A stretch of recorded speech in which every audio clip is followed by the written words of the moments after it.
आप सभी लोगों का स्वागत है आपके अपने YouTube चैनल में, जिसका नाम है मैथ बाय चंदन Sharma. RRB NTPC under graduate level की एग्ज़ाम डेट आ चुकी है CBT 1 की, जो कि 7 अगस्त से लेकर 8 सितंबर के बीच में CBT 1 की परीक्षाएं आयोजित होंगी।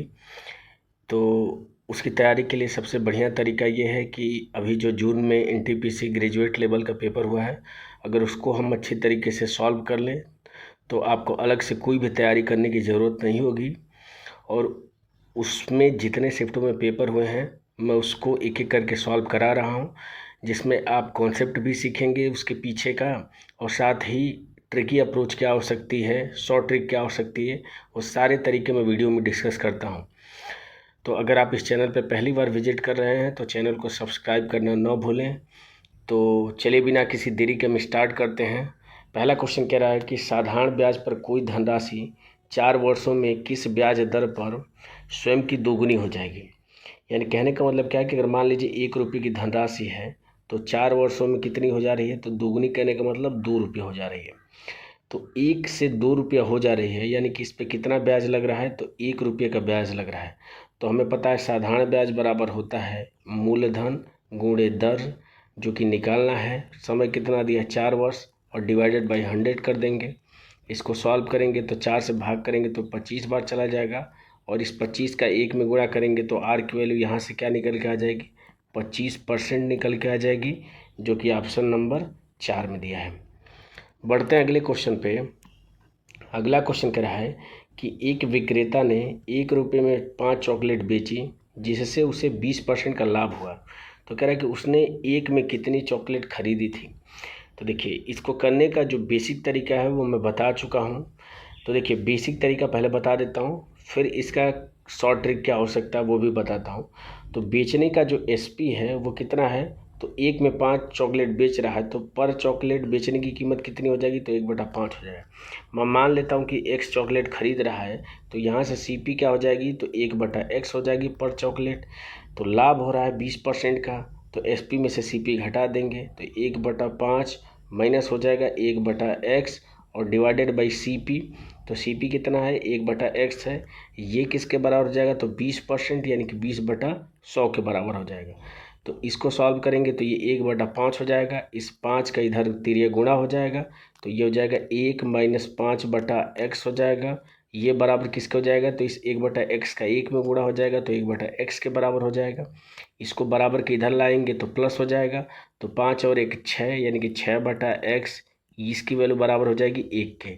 तो यहाँ से X का मान क्या निकल के आ जाएगा, 6। यानी कि 1 रुपये में 6 चॉकलेट खरीदी होगी, तब जाके 1 रुपये में 5 चॉकलेट बेच रहा है, तो 20% का लाभ हो रहा है। ये तो बेसिक तरीका था। अब ऐसा क्वेश्चन अगर एग्जाम में आता है तो कैसे करेंगे, तो इसे 20% के फ्रैक्शन वैल्यू निकालेंगे। तो इस 20% की फ्रैक्शन वैल्यू क्या होती है, तो 1/5 होती है। यानी कहने का मतलब क्या है कि इसको पहले हम करते थे तो इस नीचे वाले को CP मानते थे, और ये जो होता था प्रॉफिट या लॉस होता था उसको हम जोड़ते थे। यहाँ पे रिवर्स चलेंगे, यानी कि 5 में अगर 1 जोड़ देंगे, यानी कि 6 खरीदा होगा तो 5 बेच रहा है, तो उसे 20% का लाभ हो रहा है। यानी कि उल्टा चलेंगे, यानी कि ऊपर वाली वैल्यू को हम CP मानेंगे और नीचे क्या हो रहा है, उतना बेच रहा है। तो यहाँ पे 20% का लाभ हो रहा है। इसका मतलब अगर वो 6 खरीदा होगा तब जाके अगर 5 बेचेगा तो उसको 20% का लाभ होगा। तो रिवर्स ऑर्डर में करेंगे तो आप इस तरीके से भी इसका आंसर निकाल सकते हैं। बढ़ते हैं अगले क्वेश्चन पे। अगला क्वेश्चन कह रहा है कि जब 20, 34, 11 और 16 में से प्रत्येक में X जोड़ा जाता है तो इस प्रकार प्राप्त जो संख्याएं हैं वो समानुपात में होती हैं। तो आपसे कह रहा है कि यदि 3x अनुपात y समानुपात y अनुपात 2x माइनस 6 है और y की वैल्यू 0 से बड़ी है तो y का मान कितना होगा। तो मैं इस तरह के क्वेश्चन करा चुका हूँ, हर शिफ्ट में इस तरह के क्वेश्चन आ रहे हैं। मैंने शॉर्ट ट्रिक इसकी बता दी है, तो यहाँ पे फिर से मैं उसको रिवाइज कर दे रहा हूँ। तो सबसे पहले इसको लिख लेंगे, उसके बाद से पहली 2 का डिफरेंस और अंतिम 2 का डिफरेंस निकालेंगे। तो इसका डिफरेंस कितना हो जाएगा, 14 हो जाएगा। इसका डिफरेंस कितना हो जाएगा, तो 11 और 5 16 हो जाएगा। अब ये जो डिफरेंस आ रहा है तो इसमें क्या करेंगे कि दोनों में से पहला जो होगा उससे इसको गुणा कर देंगे, यानी कि 5 का इस 20 में गुणा करेंगे और 14 का इस 11 में गुणा करेंगे। तो 20 में 5 का गुणा करेंगे तो 100 हो जाएगा, माइनस 14 में 11 का गुणा करेंगे तो 154 हो जाएगा। अब घटाने के बाद से लास्ट स्टेप क्या करेंगे कि इन दोनों के बीच का जो डिफरेंस होगा उससे भाग देंगे। तो 14 और 5 इसका डिफरेंस कितना हो जाएगा 9, तो 9 से भाग दे देंगे। तो यहाँ से घटाएंगे तो ये माइनस का 54 हो जाएगा और डिवाइडेड बाई 9 हो जाएगा। 9 से भाग करेंगे तो 9 छके 54 यानी कि -6 आ जाएगा। ये किसकी वैल्यू हो जाएगी? तो x की वैल्यू हो जाएगी। तो बस इसमें रख दीजिए। तो इसको मैं डायरेक्टली लिख क्या सकता हूँ? तो इसको मैं लिख सकता हूँ y² ये बराबर किसका हो जाएगा? तो 3x और गुणे 2x और -6 के बराबर होगा। तो बस वैल्यू x की रख दीजिए। तो 3 गुणे -6 हो जाएगा और इंटू ब्रैकेट में कितना हो जाएगा? तो -6 में 2 का गुणा करेंगे -12 और -6 18 हो जाएगा। तो देखिए माइनस माइनस प्लस हो जाएगा। 3 में 6 का गुणा करेंगे तो 18 गुणे 18 हो जाएगा। इसकी वैल्यू y² के बराबर होगी। तो यहाँ से y की वैल्यू कितनी हो जाएगी? स्क्वायर रूट लेंगे तो 18 हो जाएगी। और यही आपसे पूछ रहा था कि y की वैल्यू कितनी होगी, तो 18 इसका करेक्ट आंसर हो जाएगा। बढ़ते हैं अगले क्वेश्चन पे।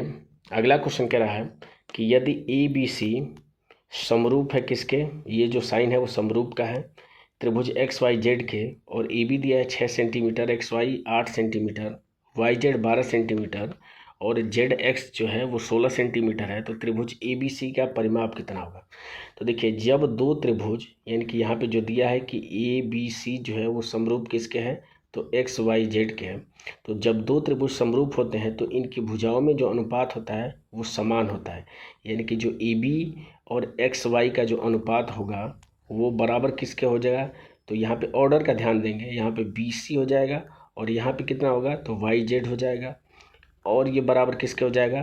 तो अगर A को C में लिखते हैं यानी कि AC और डिवाइडेड में कितना हो जाएगा? तो XZ हो जाएगा, यानी इसके बराबर होगा। तो यहाँ से हम वैल्यू रख देंगे। तो AB की वैल्यू कितने दिया है? 6 दिया है। और XY की वैल्यू कितनी दिया है? तो 8 दिया है। तो ये बराबर किसके हो जाएगा?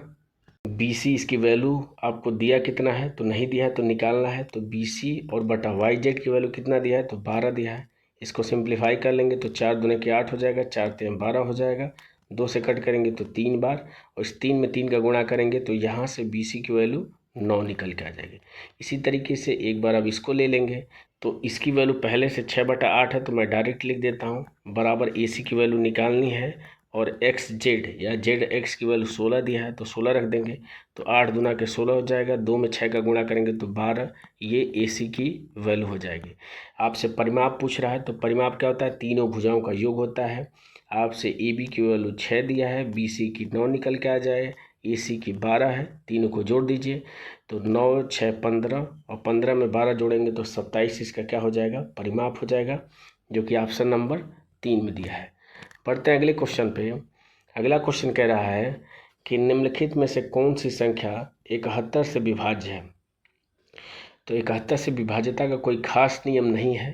अगर आप इसको चेक करना है तो आप या तो आप सबको अलग अलग करके चेक कर लीजिए भाग दे के, या एक तरीका क्या हो सकता है कि आप सारे ऑप्शन को देखिए। तो सारे ऑप्शन आपके किसके हैं? तो लगभग लगभग आपके 56 के करीब हैं या 60 के करीब कह सकते हैं।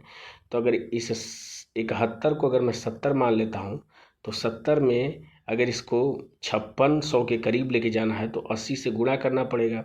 तो 80 से गुणा करेंगे तो ये कितना हो जाएगा? तो ये 8 सत्ते 56 यानी कि 5600 हो जाएगा। लेकिन 70 से 80 में गुणा करना है तो यहाँ पे वैल्यू 71 है, तो इसको भी क्या करेंगे? 80 से गुणा कर देंगे। तो 71 गुणे 80 करेंगे तो ये वैल्यू कितनी हो जाएगी?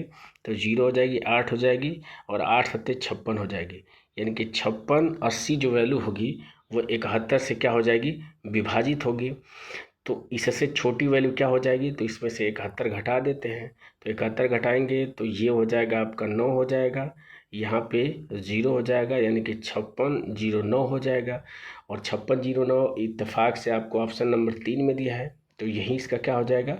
करेक्ट आंसर हो जाएगा। और जैसे ही एक आंसर निकल गया तो बाकी तीनों को चेक करने की ज़रूरत नहीं है। बढ़ते हैं अगले क्वेश्चन पे। अगला क्वेश्चन कह रहा है कि 8x³ plus 27y³ minus 64z³ plus 72xyz divided by 4x² plus 9y² plus 16z² minus 6xy plus 12yz और प्लस 8ZX को सरल कीजिए, यानी इसका मान कितना होगा ये आपको बताना है। तो देखिए इसको ऊपर वाली वैल्यू को आप क्या लिख सकते हैं, तो इसको लिख सकते हैं 2x इसका होल क्यूब लिख सकते हैं, प्लस इसको क्या लिख सकते हैं 3y इसका होल क्यूब लिख सकते हैं, और इसको क्या लिख सकते हैं तो माइनस का 4z इसका होल क्यूब लिख सकते हैं। ठीक है, और ये क्या हो जाएगा, तो इसको मैं लिख सकता हूँ plus 3 into 2x into 3y into 4z हो जाएगा। ठीक है, तो देखिए अगर इसका गुणा करेंगे तो 4 3 12 दूना 24 3 72, यानी कि ये वाली जो वैल्यू है वो इनडायरेक्टली इस वाले फार्मूले पे है। एक फार्मूला आपने पढ़ा होगा कि AQ plus BQ plus CQ minus 3ABC, इसकी वैल्यू बराबर किसके होती है, तो A plus B plus C, दूसरे ब्रैकेट में क्या होती है, तो A² plus B² plus C² minus AB होती है, माइनस BC और माइनस CA होती है। ठीक है, तो देखिए यहाँ पे आपका प्लस इसलिए हुआ है क्योंकि ये माइनस पहले से होता है, और माइनस और यहाँ पे जो Z है उसके पहले माइनस है, तो जब गुणा करेंगे तो प्लस 72 आ रहा है। तो बिल्कुल इसी वाले फार्मूले पे है, तो इसको मैं इस रूप में लिख सकता हूँ।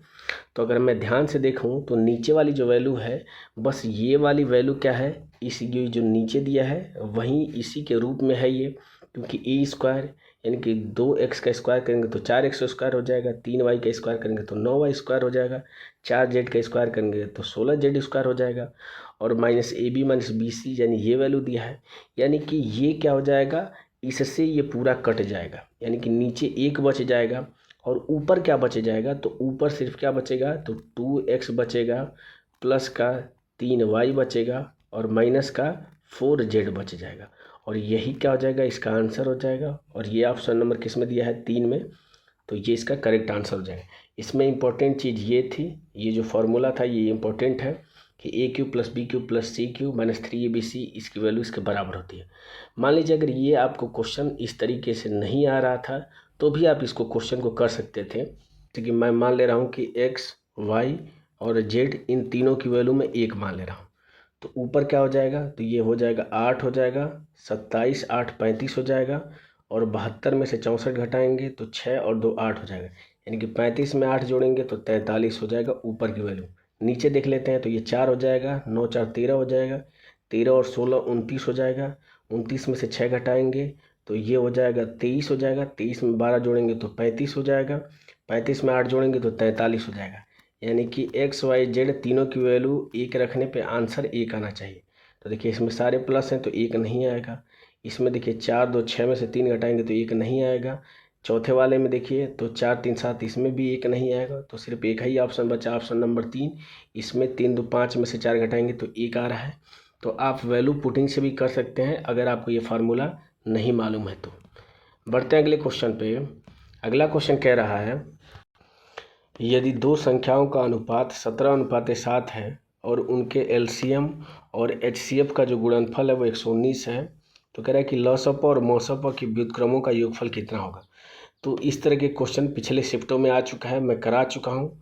अगर मैं यहाँ पे डायरेक्ट इस क्वेश्चन को करता तो देखिए 17 में 7 का गुणा करेंगे तो 119 आ रहा है, तो बिल्कुल ये संख्याएँ क्या हो जाएंगी, 17 और 7 हो जाएंगी। तो इसका व्युत्क्रम करेंगे तो लास्ट में इनका गुणनफल यानी कि 119 इसका LCM आना चाहिए। तो देख लेते हैं नीचे 119 किस में दिया है, तो इसमें नहीं दिया है तो ये नहीं होगा, इसमें भी 119 नीचे नहीं दिया है तो ये भी नहीं होगा, इसमें भी नहीं दिया है, तो एक ही ऑप्शन इस तरीके से बचा, ऑप्शन नंबर 2 इसका करेक्ट आंसर हो जाएगा। बाकी मैं बता दे रहा हूँ, अगर एग्जाम में करना होगा तो आप ऐसे ही करेंगे, बाकी मैं तरीका बता दे रहा हूँ। मैं मान ले रहा हूँ कि इनके बीच अनुपातिक संबंध x है, तो संख्याएँ क्या हो जाएंगी, 17x हो जाएंगी और 7x हो जाएंगी। तो पहली संख्या गुणे दूसरी संख्या बराबर क्या होता है, लसप गुणे मसप, यानी गुणनफल इन दोनों का दिया कितना है, तो 119 दिया है, तो 17 7 119 हो जाएगा, यानी कि x² की वैल्यू क्या हो जाएगी, 1 हो जाएगी। तो x की वैल्यू क्या हो जाएगी, 1 का स्क्वायर रूट लेंगे तो 1 हो जाएगा। तो संख्याएं क्या हो जाएंगी, 17 और 7 संख्याएं हो जाएंगी। तो इसका एलसीएम क्या हो जाएगा, तो चूंकि दोनों के बीच में एक के अलावा दूसरा कोई कॉमन फैक्टर नहीं है, तो एलसीएम क्या हो जाएगा, तो 119 एलसीएम हो जाएगा। और एचसीएफ क्या हो जाएगा, तो 1 हो जाएगा। इनके व्युत्क्रमों का योगफल पूछ रहा है, तो 1/119 व्युत्क्रम मतलब होता है उल्टा, यानी 119 है तो 1/119, ये 119 का व्युत्क्रम हो जाएगा। तो 1 का व्युत्क्रम कितना हो जाएगा, तो 1/1 हो जाएगा। दोनों का एलसीएम लेंगे तो 119 जो नीचे आ रहा है, मैं इसी की बात कर रहा था स्टार्टिंग में, तो 119 नीचे सिर्फ और सिर्फ ऑप्शन नंबर 2 में है। तो इस तरीके से मैंने 2 टिक कर दिया था। बाकी आप यहाँ पे सॉल्व भी कर सकते हैं। प्लस ये हो जाएगा 119 बार चला जाएगा, दोनों को जोड़ेंगे तो 120/119 क्या हो जाएगा, इसका करेक्ट आंसर हो जाएगा। बढ़ते हैं अगले क्वेश्चन पे। अगला क्वेश्चन कह रहा है कि 20 मीटर गहरी 36 मीटर चौड़ी एक नदी 2.7 किलोमीटर प्रति घंटा की दर से प्रवाहित हो रही है। तो कह रहा है कि प्रति मिनट समुद्र में प्रवाहित होने वाली जल की मात्रा मीटर क्यूब में कितनी होगी, ये आपको बताना है। तो देखिए, आपको इसकी गहराई दिया है, यानी कि हाइट दिया है कितना, तो 20 मीटर है। और क्या दिया है, तो चौड़ाई यानी कि बी की वैल्यू दिया है 36 मीटर। और यहाँ से हम क्या निकाल देंगे, इसकी लंबाई। लंबाई मतलब किस दर से ये प्रवाहित हो रही है। तो देखिए 2.7 किलोमीटर प्रति घंटा की स्पीड से बह रही है, प्रवाहित हो रही है। तो इसको मीटर प्रति सेकंड बदलने के लिए 5/18 से क्या करेंगे, हम गुणा कर देंगे। तो 9 दूना क्या 18 हो जाएगा, 9 3 27 हो जाएगा। तो ऊपर क्या हो जाएगा, तो 5 में 3 का गुणा करेंगे तो 1.5 और बटा 2 हो जाएगा। ये मीटर प्रति सेकंड में स्पीड आ जाएगी। और इस स्पीड से प्रति मिनट, यानी कि इस स्पीड से अगर 1 मिनट में देख लेता हूँ कि कितनी दूरी तय कर रही है, तो क्या हो जाएगा, तो 1 मिनट मतलब 60 सेकंड से हम गुणा कर देंगे, भाग देंगे 2 से तो ये 30 बार चला जाएगा। और 15 में 3 का गुणा करेंगे तो 45 क्या हो जाएगा, इस नदी द्वारा तय की गई दूरी हो जाएगी, यानी कि एल की वैल्यू हो जाएगी। और आपसे पूछ क्या रहा है, तो यही आपसे पूछ रहा है कि यानी कि आयतन पूछ रहा है, मीटर क्यूब में जल की मात्रा पूछ रहा है। तो बस इन तीनों का गुणा कर दीजिए, तो L into B into H हो जाएगा।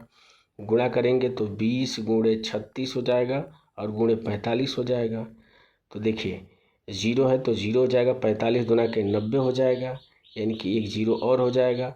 और 36 में 9 का गुणा करेंगे तो 9 6 के 54 हो जाएगा, 5 9 3 27 और 27 और 5 32 हो जाएगा, यानी कि 32,400 मीटर क्यूब क्या हो जाएगा, जल की मात्रा हो जाएगी, जो कि ऑप्शन नंबर 3 में दिया है। बढ़ते हैं अगले क्वेश्चन पे। अगला क्वेश्चन कह रहा है कि 4x³ minus 8x² minus 13x plus 19 बराबर 0 के सभी मूलों का योग और गुणनफल ज्ञात करिए। तो देखिए, अगर 3 घात होती है तो मूलों का योगफल, अगर मान लीजिए कि अल्फ़ा बीटा और गामा इसके तीनों मूल हैं, तो मूलों का योगफल क्या होता है, तो जो x² का कोफिशिएंट होता है, यानी कि माइनस ब्रैकेट में -8 और बटा क्या हो जाता है, x³ का जो कोफिशिएंट है 4, तो ये क्या होता है, मूलों का योगफल का फार्मूला होता है। तो ये 8/4 यानी कि कितना हो जाएगा, 2 हो जाएगा। और इत्तेफाक से अगर ऑप्शन पे एक नज़र डालें तो 2 सिर्फ पहले वाले ऑप्शन में दिया है, तो यही इसका करेक्ट आंसर हो जाएगा। दूसरा आपको निकालने की ज़रूरत नहीं है। मैं हमेशा बताता हूँ कि जब भी आप क्वेश्चन सॉल्व करिए तो एक नज़र ऑप्शन पे ज़रूर देख लिया करिए। बाकी मैं मूलों के गुणनफल के लिए भी फार्मूला बता देता हूँ कि अल्फ़ा बीटा इंटू गामा बराबर होता है, तो ये जो कांस्टेंट वाली वैल्यू है इसके आगे माइनस कर देंगे कि यानी कि -19 और बटा x³ का जो कोफिशिएंट है 4 है, तो ये क्या हो जाएगा, अल्फ़ा बीटा और गामा का ये यानी कि मूलों का गुणनफल के लिए फार्मूला होता है। एक और फार्मूला होता है कि अगर दो मूलों का गुणनफल के लिए अगर पूछे, यानी कि alpha into beta, beta into gamma और प्लस अल्फ़ा इंटू गामा, इसकी वैल्यू पूछे, तो जो ये x का कोफिशिएंट है इसका क्या करेंगे, इसकी वैल्यू लिखेंगे और डिवाइडेड बाई क्या हो जाएगा, तो 4 हो जाएगा। तो ये 3 इंपॉर्टेंट फार्मूले होते हैं, यहाँ पे मैंने लिख दिया है। आपसे ये पहली ऊपर की 2 वैल्यू पूछा है, तो ऑप्शन नंबर ए इसका क्या हो जाएगा, करेक्ट हो जाएगा। बढ़ते हैं अगले क्वेश्चन पे। अगला क्वेश्चन कह रहा है कि यदि cot थीटा बराबर 3/4 है तो sin 3 थीटा का मान कितना होगा। तो देखिए यहाँ पे एक फार्मूला आपको याद होना चाहिए। sin 3a का फार्मूला होता है 3 sin theta minus 4 sin cube theta, ये sin 3a का फार्मूला होता है, ये माइनस है। तो बस इसी फार्मूले पर रख देंगे। तो cot थीटा अगर मैं यहाँ से बना दूँ तो cot थीटा जो होता है वो आधार और लंब का अनुपात होता है, तो यानी कि ये 3 है तो ये 4 है, अगर इसको थीटा मानता हूँ तो यहाँ से कर्ण क्या हो जाएगा, 5 हो जाएगा। तो साइन थीटा कितना हो जाएगा, तो 4/5 हो जाएगा। तो वैल्यू रख दीजिए, तो 3 × 4/5 हो जाएगा। और माइनस 4 इंटू क्यूब है तो 4 का क्यूब हो जाएगा और डिवाइडेड बाई 5 का क्यूब हो जाएगा। तो अब देखिए दोनों में 4/5 कॉमन दिख रहा है तो 4/5 कॉमन ले लेता हूँ। तो इधर क्या बचेगा, 3 बचेगा और इधर क्या बचेगा, तो 4 का क्यूब बचेगा। तो 4 का क्यूब कितना होता है, तो 64 होता है। और नीचे क्या बचेगा, तो 5 का स्क्वायर बचेगा तो 25 होता है। 25 में 3 का गुणा करेंगे 75 और 75 में से 64 अगर हम घटा देते हैं तो ये 6 5 11 हो जाएगा, यानी कि ये हो जाएगा 4 गुणे 11 और डिवाइडेड बाई 25 में इस 5 का गुणा हो जाएगा तो 125 हो जाएगा। यानी कि 11 में 4 का गुणा करेंगे तो 44/125 क्या हो जाएगा, इसका करेक्ट आंसर हो जाएगा, जो कि ऑप्शन नंबर 3 में दिया है। यहाँ पे इम्पोर्टेंट चीज़ ये थी कि sin 3a का फार्मूला होता है 3 sin theta minus 4 sin cube theta होता है। ये आपको याद रहना ज़रूरी है। बढ़ते हैं अगले क्वेश्चन पे। अगला क्वेश्चन कह रहा है कि एक पाइप किसी टैंक को 9 मिनट में भर सकता है, जबकि दूसरा पाइप पूरी तरीके से भरे टैंक को 90 मिनट में खाली कर सकता है। यदि खाली टैंक पर दोनों पाइपों को एक साथ खोल दिया जाए तो टैंक को पूरी तरीके से भरने में कितना समय लगेगा। तो यही सेम क्वेश्चन इसके पिछले वाली शिफ्ट में पूछा था, यहाँ तक की वैल्यू सेम थी। तो अगर सिर्फ आपको पता है कि किस तरह के क्वेश्चन पूछे जाते हैं, तो अगर आपको एक पैटर्न तैयार है तो वैल्यू अगर चेंज करके देगा तो भी आप इसको आसानी से सॉल्व कर सकते हैं। तो भरने वाले यानी कि अगर मैं ए मानता हूँ तो ये 9 मिनट में भर सकता है, बी जो है वो 90 मिनट में खाली कर सकता है। तो इन दोनों की इफिशियंसी कितनी हो जाएगी, तो यहाँ से एलसीएम निकाल देंगे तो 90 हो जाएगा। 9 से भाग करेंगे 10 बार, यहाँ से भाग करेंगे तो एक क्या हो जाएगी, इस निकालने वाली की इफिशियंसी हो जाएगी। तो दोनों को एक साथ खोल दे रहा है तो इसका 10 प्लस में इफिशियंसी है, इसका 1 माइनस में है, यानी कि नेट इफिशियंसी कितनी हो जाएगी 9। और इस 9 इफिशियंसी से 90 को भरने में कितना समय लगेगा, तो 90/9 यानी कि 10 मिनट लग जाएगा, जो कि ऑप्शन नंबर 3 में दिया है। बढ़ते हैं अगले क्वेश्चन पे। अगला क्वेश्चन कह रहा है कि एक्स अपने व्यय की योजना बनाता है, जिसमें वेतन का 30% घर के किराए के लिए, 25% भोजन के लिए, 15% चिकित्सा व्यय के लिए, 16% अन्य के लिए निर्धारित करता है। यदि वह हर महीने 42,000 की बचत करता है तो उसका मासिक वेतन कितना होगा। तो देखिए अगर मैं मान लेता हूँ कि उसकी जो आय है, मासिक आय वो 100 रुपये है, तो 30% क्या कर रहा है, तो किराए पे यानी घर के किराए पे खर्च कर दे रहा है, 25% भोजन पे खर्च कर रहा है, 15% चिकित्सा पे खर्च कर रहा है और 16% अन्य पे खर्च कर रहा है। तो टोटल कितना खर्च कर दे रहा है, तो 30 + 25 + 15 + 16, तो 25 में 15 जोड़ेंगे तो 40, 40 और 30 70 हो जाएगा, 70 में 16 जोड़ेंगे तो 80 86 हो जाएगा। यानी कि अब उसके पास 14% सिर्फ बचेगा, क्योंकि 86% तो खर्च कर दे रहा है, टोटल उसकी इनकम 100 है। तो इस 14% की वैल्यू क्वेश्चन में दिया कितना है, तो 42,000 दिया है। तो यहाँ से 1% की वैल्यू कितनी हो जाएगी, तो 14 28 14 3 42 यानी कि 3,000 हो जाएगी। तो 100% की वैल्यू आपसे पूछ रहा है, तो बस इसके आगे क्या हो जाएगा, 2 जीरो जुड़ जाएगा। तो ये क्या हो जाएगा, इसका करेक्ट आंसर हो जाएगा। तो 3 के बाद से 5 जीरो ऑप्शन नंबर 2 में है, तो यही इसका करेक्ट आंसर हो जाएगा। बढ़ते हैं अगले क्वेश्चन पे।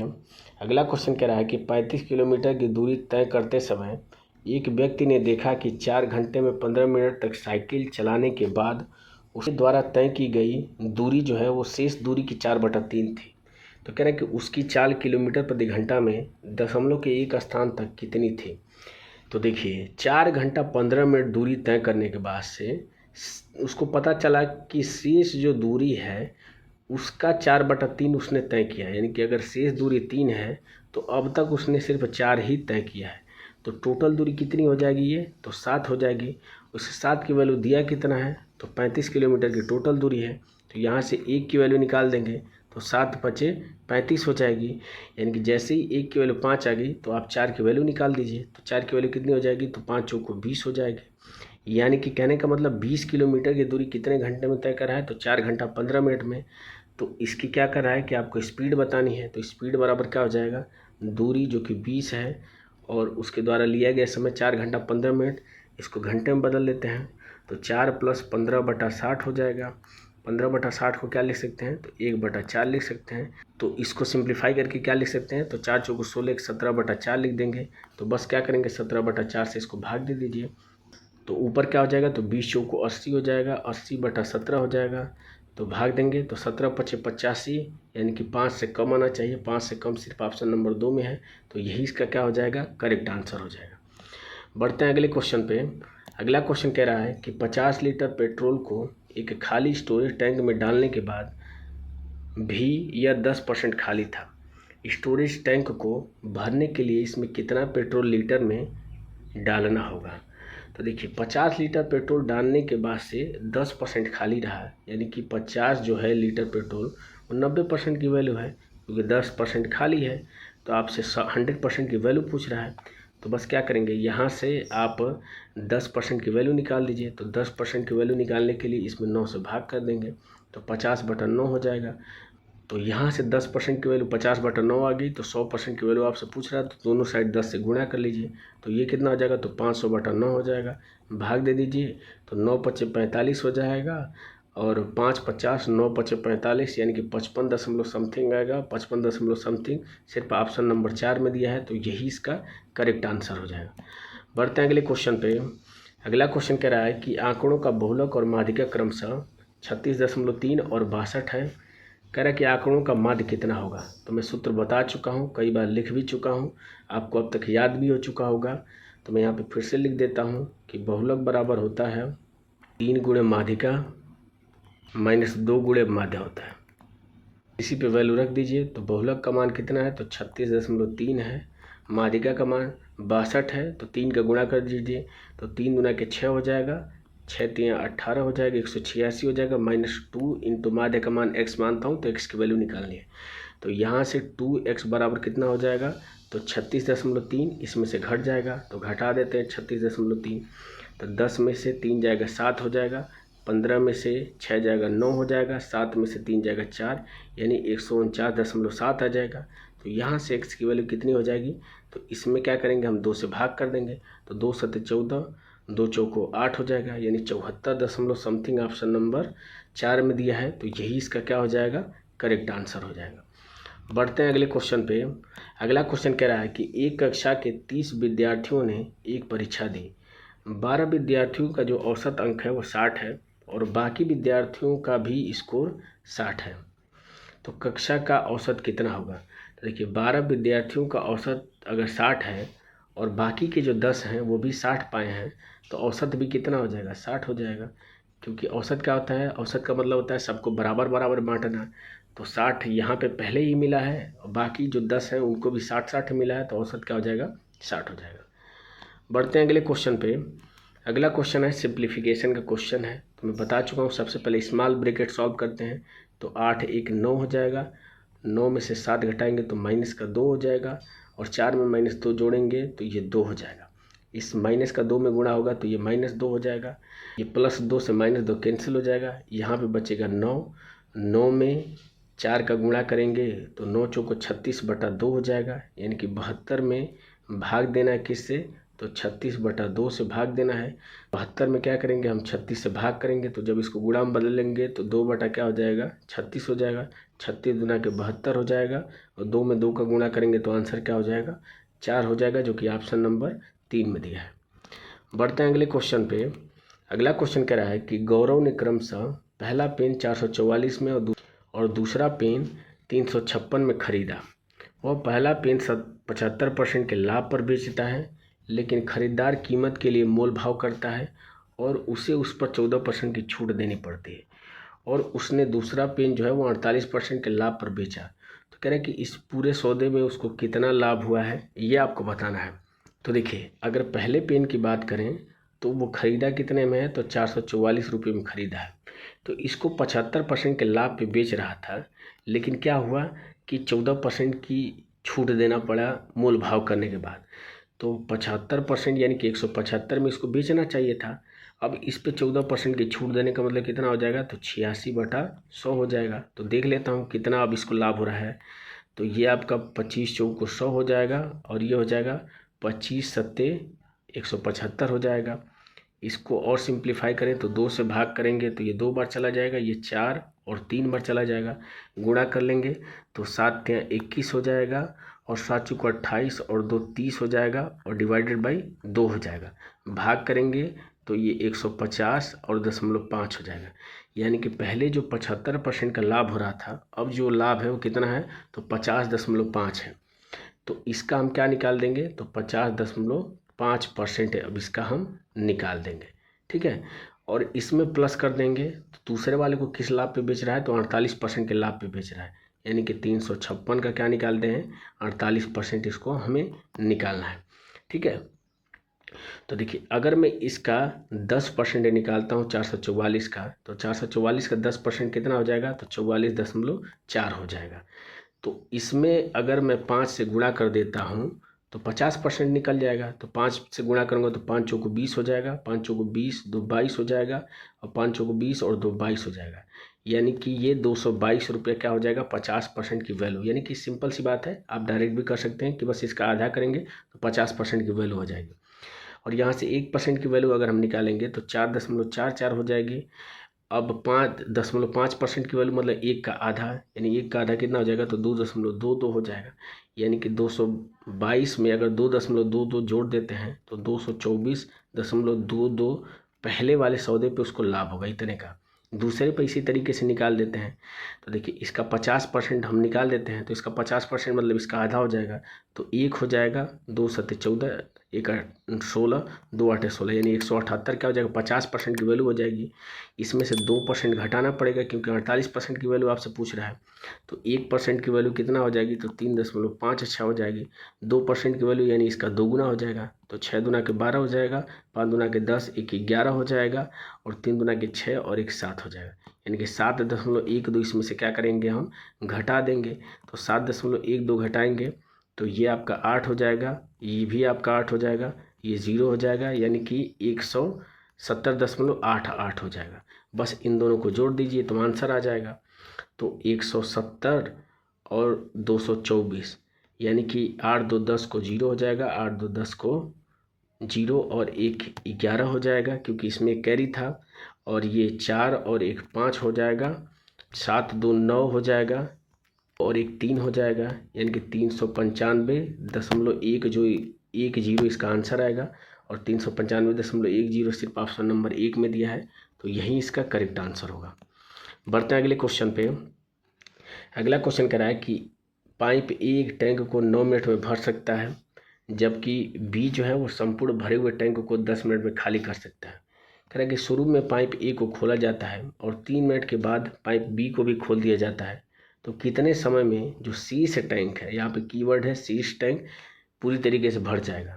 तो देखिए ए जो है वो 9 मिनट में भर सकता है, बी जो है वो 10 मिनट में खाली कर सकता है। तो इन दोनों का एलसीएम कितना हो जाएगा, तो 90। तो यहाँ से ए की इफिशियंसी आ जाएगी 10 और बी की क्या आ जाएगी, 9 आ जाएगी। अब ये 3 मिनट तक चलता रहता है, तो 10 इफिशियंसी से 3 मिनट में कितना भर देगा, तो 30 भर देगा। तो पूरी जो इफिशियंसी है वो 90 है, 30 भर दिया है, तो बचा कितना होगा, तो 60 बचा होगा। और इसी को पूछ रहा है कि शेष टैंक को अगर दोनों को खोल दिया जाए, क्योंकि 3 मिनट बाद बी को भी खोल दिया जा रहा है, तो अगर दोनों को खोला जाए तो दोनों की संयुक्त इफिशियंसी कितनी हो जाएगी, तो 10 भरने की 9 निकालने की, यानी कि नेट एक इफिशियंसी आ जाएगी। तो बस 60 में 1 से भाग दे देंगे तो आंसर क्या हो जाएगा, 60 मिनट आ जाएगा, जो कि ऑप्शन नंबर 4 में दिया है। बढ़ते हैं अगले क्वेश्चन पे। अगला क्वेश्चन कह रहा है कि रुपये 9,900 की धनराशि को 20% वार्षिक चक्रवृद्धि ब्याज पर निवेशित किया जाता है, जबकि ब्याज जो है वो अर्धवार्षिक रूप से संयोजित होता है। तो 1 वर्ष बाद जो मिश्रधन होगा वो कितना प्राप्त होगा। तो हमें पता है कि मिश्रधन ए बराबर क्या होता है, पी ब्रैकेट में होता है 1 + r/100, और टू द पावर कितना होता है, तो n होता है। तो यहाँ से ए की वैल्यू हम निकालना है, पी कितना है, तो 9,900 दिया है, और ब्रैकेट में 1 प्लस, देखिए 20% वार्षिक है तो हाफ ईयरली कितना हो जाएगा, 10% हो जाएगा, तो 10/100 हो जाएगा।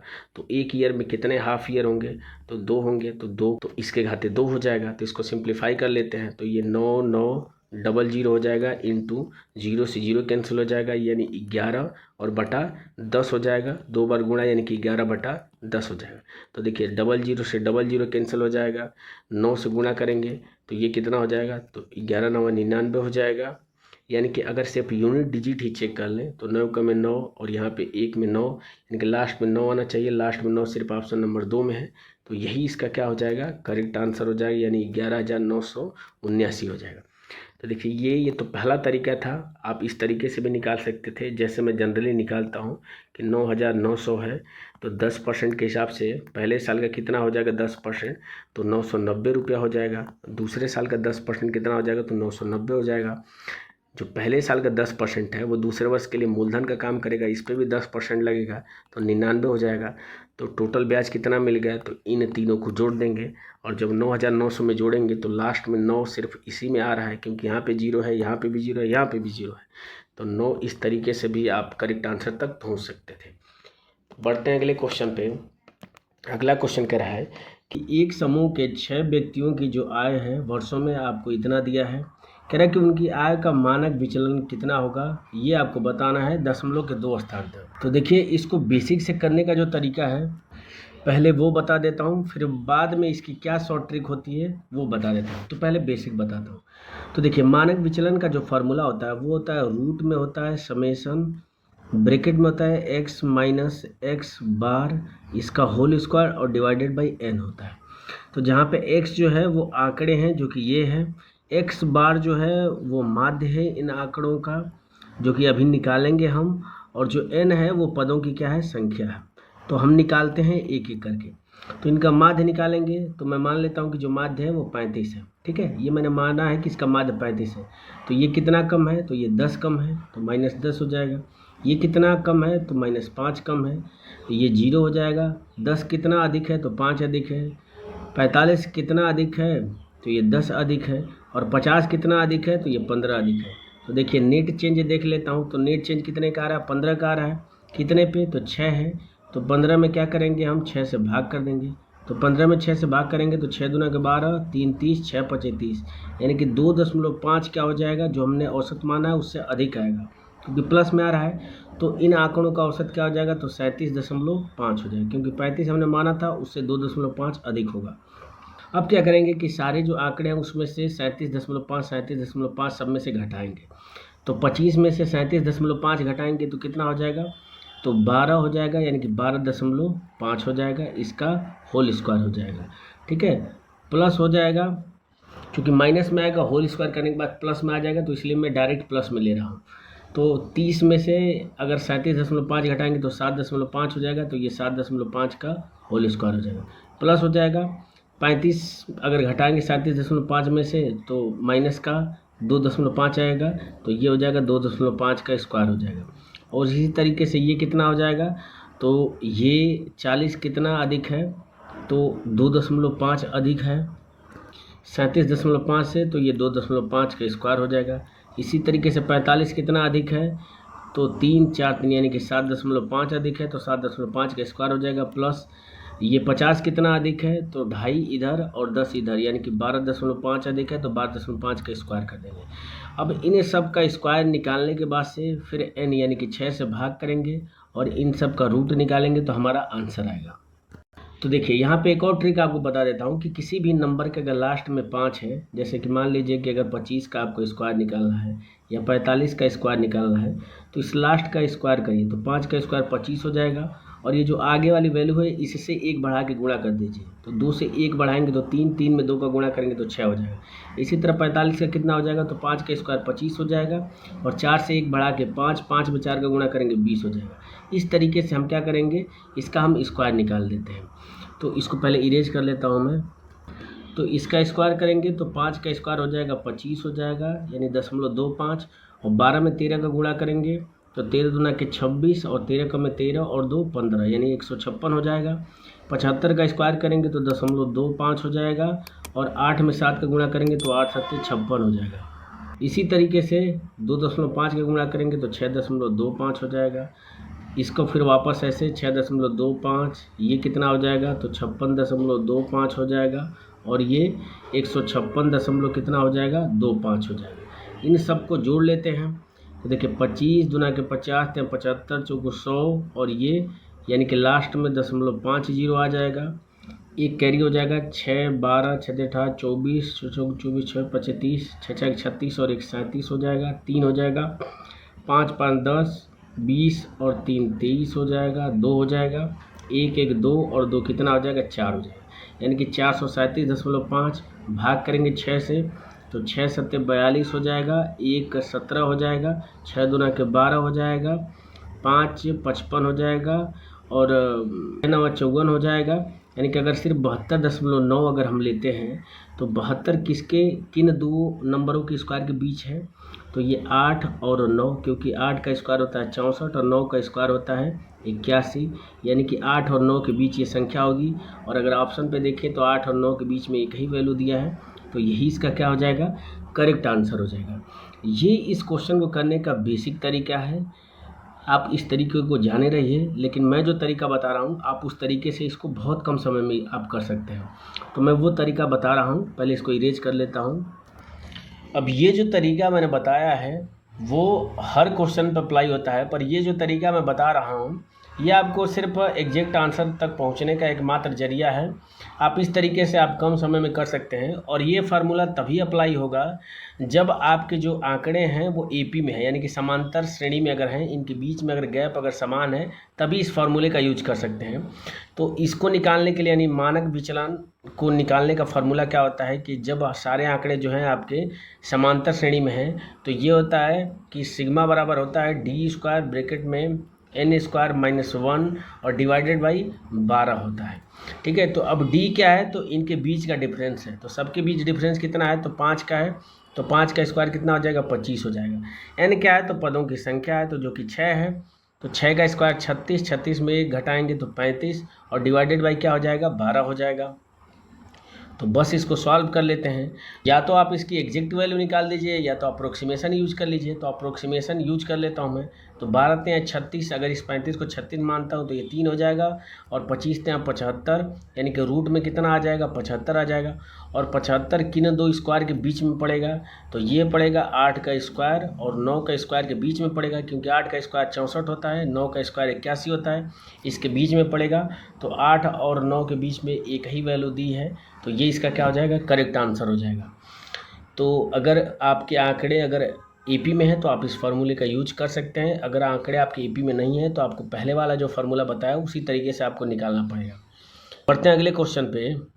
अगला क्वेश्चन कह रहा है, 2 वर्ष बाद एक पुत्र की आयु उसके पिता की वर्तमान आयु का जो अनुपात है वो 2:3 है। 5 वर्ष पहले पिता की जो आय है वो पुत्र की आयु की 4 गुनी थी। तो कह रहा है कि पिता और पुत्र की वर्तमान आयु क्रमशः कितनी होगी, ये आपको बतानी है।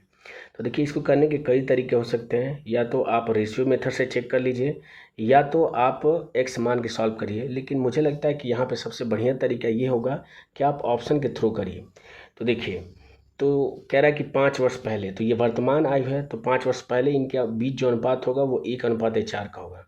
तो देखिए, 5 वर्ष पहले इसका कितना हो जाएगा? तो 5 हो जाएगा। 5 वर्ष पहले इसका 35 हो जाएगा, तो 1:4 कभी नहीं आएगा, तो ये नहीं होगा।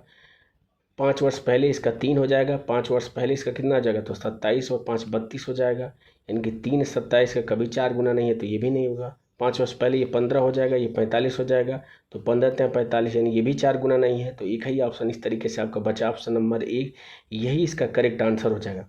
क्योंकि 5 वर्ष पहले 10 हो जाएगा ये, और 5 वर्ष पहले ये 40 हो जाएगा, बिल्कुल 1:4 बना रहा है। तो मुझे लगता है कि इस तरह क्वेश्चन को करने का सबसे बढ़िया तरीका ये है कि आप ऑप्शन के थ्रू करें। बाकी आप इसको बेसिक से भी कर सकते हैं। बढ़ते हैं अगले क्वेश्चन पे। अगला क्वेश्चन कह रहा है कि त्रिभुज ABC में D पर BD लंब AC है तथा कोण DBC जो है वो 22 अंश है। EBC पर एक बिंदु इस प्रकार से है कि कोण CAE जो है वो 36 अंश है। तो कोण AEB की माप कितने होंगे? तो मैं चित्र पहले बना देता हूँ। तो ये आपका क्या हो जाएगा? तो ये A, B और ये C हो जाएगा। तो बिंदु D जो है वो क्या है कि AC पे लंब है, यानी कि ये ऐसे लंब है, तो ये D है। ठीक है, आगे कह रहा है कि कोण DBC, तो DBC यानी ये जो कोण है वो 22 अंश है। और क्या दिया है? तो E जो है वो BC पर एक बिंदु इस प्रकार से है, यानी कि मान लीजिए BC पे बिंदु E कोई है जो इस प्रकार से है कि CAE यानी कि ये जो एंगल है वो कितने अंश का हो जा रहा है? तो ये 36 अंश का हो जा रहा है। आपसे पूछ के रहा है कि AEB यानी इस कोण की माप आपसे पूछ रहा है। तो देखिए, ये लंब है, इसका मतलब ये 90 अंश का होगा, तो ये भी 90 अंश का हो जाएगा। तो अगर ये 90 अंश का है तो ये भी 90 अंश का है, तो ये 36 है, तो ये कितना हो जाएगा? तो 90 में से 36 घटा देंगे तो 90 में से 36 अगर हम घटाएंगे तो कितना हो जाएगा, ये हो जाएगा ये, यानी इस कोण की माप कितनी हो जाएगी, तो 54 अंश हो जाएगी। तो जैसे ही इस कोण की माप 54 अंश हो जाएगी तो ये भी कोण कितने अंश का हो जाएगा, 54 अंश का हो जाएगा, क्योंकि जब दो रेखाएं एक दूसरे को ऐसे काटती हैं तो आमने सामने के जो कोण होते हैं वो बराबर होते हैं। तो अगर ये 54 है, ये 22 है, इस कोण की माप आपसे पूछ रहा है, तो बस क्या करेंगे आप, तो 180 में से इन दोनों को जोड़ के माइनस कर देंगे। तो 54 में 22 जोड़ेंगे तो 4 2 6 हो जाएगा, 5 2 7 हो जाएगा, यानी 76 हो जाएगा। 10 में से 6 घटाएंगे तो लास्ट में 4 आना चाहिए, लास्ट में 4 सिर्फ ऑप्शन नंबर 1 में है, तो ये इसका करेक्ट आंसर हो जाएगा। बढ़ते हैं अगले क्वेश्चन पे। अगला क्वेश्चन कह रहा है कि m का वह मान ज्ञात कीजिए जिसके लिए क्या करता है, ये इक्वेशन को संतुष्ट करता है। तो सबसे पहले सारी वैल्यू को एक समान कर लेंगे। तो 10/11 है तो इसको 10/11 करेंगे तो ये कितना आ जाएगा, तो 10/11 ये प्लस है तो इसके घाते -7 हो जाएगा। ये 10/11 पहले से है तो ये 10 हो जाएगा। ये 11/10 है तो ये -9 हो जाएगा। ये बराबर किसका हो जाएगा, तो 10/11 और इस होल के घाते कितना है, तो 3m और प्लस 17 हो जाएगा। अब देखिए दोनों साइड आधार बराबर है, इसका मतलब घात एक दूसरे के बराबर होंगे। तो इनको जोड़ लेंगे तो 9 7 16, 16 में से 10 घटाएंगे तो माइनस कितना हो जाएगा, 6 हो जाएगा। ये बराबर हो जाएगा 3m और प्लस 17 के। यहाँ से 3m की वैल्यू कितनी हो जाएगी, 17 में 6 जोड़ेंगे तो ये हो जाएगा 23 हो जाएगा माइनस का। तो m की वैल्यू क्या हो जाएगी, -23/3 हो जाएगी। और -23/3 ऑप्शन नंबर 1 में दिया है, तो ये इसका करेक्ट आंसर हो जाएगा। बढ़ते हैं अगले क्वेश्चन पे। अगला क्वेश्चन कह रहा है कि एक बेलन का वक्र पृष्ठीय क्षेत्रफल उसके संपूर्ण पृष्ठीय क्षेत्रफल का आधा है। तो कह रहा है कि यदि ऊंचाई 128 सेंटीमीटर है तो त्रिज्या कितनी होगी। तो देखिए संपूर्ण पृष्ठीय क्षेत्रफल क्या होता है बेलन का, तो ये होता है 2πr, ब्रैकेट में होता है h + r। और इसका वक्र पृष्ठीय क्षेत्रफल क्या होता है, तो 2πr × h होता है। इसका अनुपात क्या है, तो आधा है, तो यानी कि 2/1 है। तो यहाँ से सॉल्व कर लेते हैं तो 2πr से 2πr कैंसिल हो जाएगा, यानी कि अगर h से भाग देंगे तो ये 1 हो जाएगा प्लस r/h हो जाएगा, इसकी वैल्यू 2 के बराबर हो जाएगी। यानी r/h इसकी वैल्यू किसके बराबर हो जाएगी, तो 1 हो जाएगी, क्योंकि 2 में से 1 घट जाएगा। आपसे किसकी वैल्यू पूछ रहा है, तो r की वैल्यू पूछ रहा है, तो r किसके बराबर हो जाएगा, तो h के बराबर यहाँ से हो जाएगा। h की वैल्यू 128 है तो r की वैल्यू भी क्या हो जाएगी, 128 हो जाएगी। बढ़ते हैं अगले क्वेश्चन पे। अगला क्वेश्चन कह रहा है कि एक वस्तु 8100 में खरीदी गई, इसकी कीमत 40% अधिक अंकित की गई। इसके बाद इसे अंकित मूल्य पर 15% की छूट पर बेचा गया। इस सौदे पर प्रतिशत लाभ कितना था, ये आपको बताना है। तो देखिए लाभ प्रतिशत में पूछ रहा है तो यहाँ पे एग्जैक्ट वैल्यू की कोई ज़रूरत नहीं है। 40% अधिक अंकित की गई तो प्लस का 40 हो जाएगा, छूट 15% की है, प्लस माइनस माइनस 40 × 15 और डिवाइडेड बाई क्या हो जाएगा, 100 हो जाएगा। तो 40 में से 15 घटाएंगे तो ये हो जाएगा 25 हो जाएगा, और ये 0 से 0 कट जाएगा, 15 चौको 60 हो जाएगा। 60 में 10 से भाग देंगे तो ये माइनस का 6 हो जाएगा। 25 में से 6 घटाएंगे तो 19% क्या हो जाएगा, इसका लाभ हो जाएगा, जो कि ऑप्शन नंबर 2 में दिया है। बढ़ते हैं अगले क्वेश्चन पे। अगला क्वेश्चन कह रहा है कि यदि x और 368 के बीच का मध्यानुपात 276 है तो x का मान कितना होगा। तो मध्यानुपात के लिए मैंने फार्मूला बताया है कि x × 368, इसका स्क्वायर रूट लेंगे तो मध्यानुपाती होता है। ये बराबर है 276 के। तो यहाँ पे स्क्वायर कर देंगे तो ये रूट हट जाएगा, यानी कि x × 368 ये बराबर किसका हो जाएगा, तो 276 और × 276 के हो जाएगा। अब ये नहीं कि अब इसका गुणा करने बैठ जाएंगे, हम यूनिट डिजिट से चेक कर लेते हैं। तो देखिए 6 में 6 का गुणा करेंगे तो 36, यानी कि 6 आना चाहिए। तो 8 में किस चीज़ का गुणा करेंगे, यानी x की वैल्यू क्या होगी कि 6 दे। तो देखिए 8 में 8 का गुणा करेंगे तो 64 होगा, 6 नहीं देगा। 5 8 5 40, ये भी 6 नहीं देगा। 8 9 72, ये भी 6 नहीं देगा। तो 8 7 56, ये लास्ट में 7 होना चाहिए। लास्ट में 7 ऑप्शन नंबर सिर्फ 4 में है। बढ़ते हैं अगले क्वेश्चन पे। अगला क्वेश्चन कह रहा है 308, 127, 90, 45, 125 और 103 का औसत कितना होगा। देखिए औसत निकालने का जो बेसिक तरीका ये होता है कि सबको जोड़ दीजिए और डिवाइडेड बाई क्या होता है, पदों की संख्या से भाग दे दीजिए। तो इन सबको जोड़ लेते हैं तो अगर यूनिट डिजिट देखें तो सबका क्या है, अलग अलग है, 2 है 3 है। तो यूनिट डिजिट से चेक कर लेते हैं। तो देखिए ये 3 है, 3 और 5 8 हो जाएगा, 8 और 5 13 हो जाएगा। 13 में 0 जोड़ेंगे तो 13 हो जाएगा, 13 और 7 कितना हो जाएगा, तो 20 और 8 28 हो जाएगा। यानी कि लास्ट में 8 आएगा। पदों की संख्या कितनी है, तो 1 2 3 4 5 6 है। तो 6 में किस चीज़ का गुणा करेंगे कि लास्ट में 8 आए, तो 5 का गुणा करेंगे तो ये 0 हो जाएगा, 0 का 6 में गुणा करेंगे तो ये भी 0 होगा, 2 से गुणा करेंगे तो 6 दूना का 12, ये लास्ट में 2 आएगा, 8 नहीं आएगा। तो 6 में अगर 3 का गुणा करेंगे तो लास्ट में 8 आएगा, यानी कि 133 इसका क्या हो जाएगा, करेक्ट आंसर हो जाएगा। बाकी बेसिक तरीका ये है कि आप इन सबको जोड़िए और पदों की संख्या 6 है तो उससे भाग दे दीजिए, वो आपका आंसर आएगा। पर हमें स्मार्ट अप्रोच करना है, तो जब हमारे पास ऑप्शन है तो ऑप्शन के थ्रू भी हम करेक्ट आंसर तक पहुंच सकते हैं। बढ़ते हैं अगले क्वेश्चन पे। अगला क्वेश्चन कह रहा है कि 2295 मीटर वृत्तीय दौड़ में सिद्धार्थ 85 सेकंड में एक चक्कर पूरा करता है और यश जो है वो 45 सेकंड में एक चक्कर पूरा करता है। यदि वह विपरीत दिशाओं में दौड़ रहे हैं तो परिधि पर वे कितने अलग अलग बिंदुओं पर मिलेंगे। तो देखिए, सिद्धार्थ जो है वो 85 सेकंड में एक चक्कर पूरा कर लेता है और यश जो है, तो मैं लिख देता हूँ सिद्धार्थ कितने में, तो 85 सेकंड में, और यश जो है वो कितने में, तो ये 45 सेकंड में। तो इन दोनों का एलसीएम मैं निकाल देता हूँ। तो इन दोनों का एलसीएम कितना हो जाएगा, तो 17 पचे 85 हो जाएगा और 9 पचे 45, यानी कि ये क्या हो जाएगा, इन दोनों का एलसीएम हो जाएगा। यानी इतने सेकेंड बाद वो क्या होते हैं, तो मिलते हैं। तो इसको हम देख लेते हैं कि अगर सिद्धार्थ अगर 85 सेकंड में एक चक्कर लगा लेता है तो इतने अगर सेकंड में कितने चक्कर लगा देगा, तो 85 से अगर हम भाग दे देते हैं तो ये कितने कितने चक्कर लगा देगा, तो 9 चक्कर लगा देगा। और इसी तरीके से 17 गुणे 5 गुणे 9, इसमें 45 सेकंड में देखते हैं कि यश कितने चक्कर लगा देता है, तो 45 से भाग देंगे तो ये क्या हो जाएगा, 17 चक्कर लगा देगा। और चूंकि दोनों एक दूसरे के विपरीत चल रहे हैं तो चक्करों की टोटल जो संख्या हो जाएगी वो कितनी हो जाएगी, तो इन दोनों का सम हो जाएगा। तो 9 में 17 जोड़ देंगे तो आंसर क्या हो जाएगा, 26 हो जाएगा, जो कि ऑप्शन नंबर 3 में दिया हुआ है। बढ़ते अगले क्वेश्चन पे। अगला क्वेश्चन कह रहा है कि यदि 9.8 14.7 अनुपात में है और समानुपात 15:x है तो x का मान कितना होगा। तो चूंकि दोनों में दशमलव एक स्थान पर है तो दशमलव हटा देंगे तो 98/147 हो जाएगा। ये बराबर किसका हो जाएगा, तो 15/x के बराबर हो जाएगा। इसको सिंप्लीफाई कर लेते हैं। यहाँ से x का मान कितना निकल के आ जाएगा, तो 15 गुणे 147 हो जाएगा और डिवाइडेड बाई 9 8 यानी 98 हो जाएगा। तो अब कैलकुलेशन ये किसी से कट रहा है तो डिजिट सम से चेक कर लेते हैं। तो ये ऊपर का क्या हो जाएगा, 6 हो जाएगा इंटू 7 4 11 12, 12 का डिजिट सम 3 होगा। तो ऊपर कितना हो जाएगा, 9 हो जाएगा डिजिट सम और नीचे 8 हो जाएगा।